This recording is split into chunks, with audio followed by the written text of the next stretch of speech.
Hey, everybody. This is Jared from Chambers Real Estate. And this isn't really a business type of live stream, but what this is just maybe a public service announcement. Um, Most people who are in this life, sometimes we feel alone.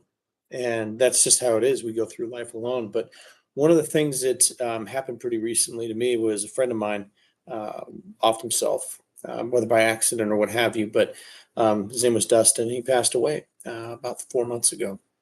I've been a little bit quiet lately, but one of the things that was very interesting or really saddening was that how he went alone and uh, basically overdosed on some drugs. He was into meth back in the day, had gone through recovery and rehab, and we were very hopeful for his long term I guess, return to life or his rebirth, so to speak. And he was doing great. And then he went quiet and reached out a number of times. And sometimes folks are hard to reach. But if you have what the lesson I got from that was that maybe there's something more that we could have done. Maybe we could have found him. Maybe we could have reached out. Um, in my case, Dustin had reached out asking for some money. Of course, I gave it to him. And then um, said, "Hey, what's going on?" And just following up, just making sure, okay, I haven't heard from you. And I didn't know the whole story, but there was a few of us who were friends who began to put it together that we hadn't heard from him and that he'd sort of skipped town, and what have you. The point of it is that we don't know what's going on in their lives. We don't know what's going on with the guy next door, what he's going through, what she's going through.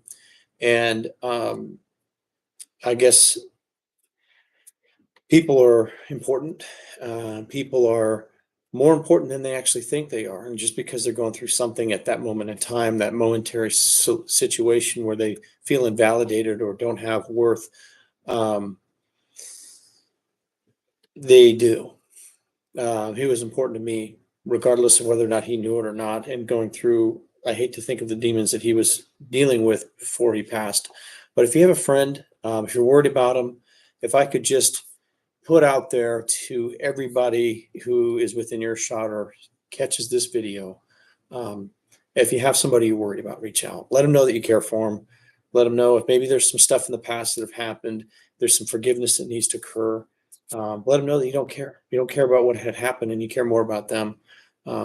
That's just the thing that I got out of this is that I was following up, but I wasn't as diligent as I could have been. And then I started following up with friends, and next thing you know, this person who was very close to me for a good 2 years before he passed had deleted himself, and that was a permanent solution to a temporary problem. Um, maybe it was I don't know what was going through his mind, whether he did it on purpose or whether it was by accident, but one way or the other, he took a toxic overdose of methamphetamines and he passed. So the point of it is that if once again, if you have somebody in your life and you need to follow up with them, you're worried about them, let them know you're worried about them. Um, so if I could just leave everybody with that, I'd appreciate and just pass it on. And if you don't have anybody to call, I'm putting in down below, I'm putting my information on Instagram. You don't have anybody to call or you're ashamed, just reach out to me. I'll talk to you.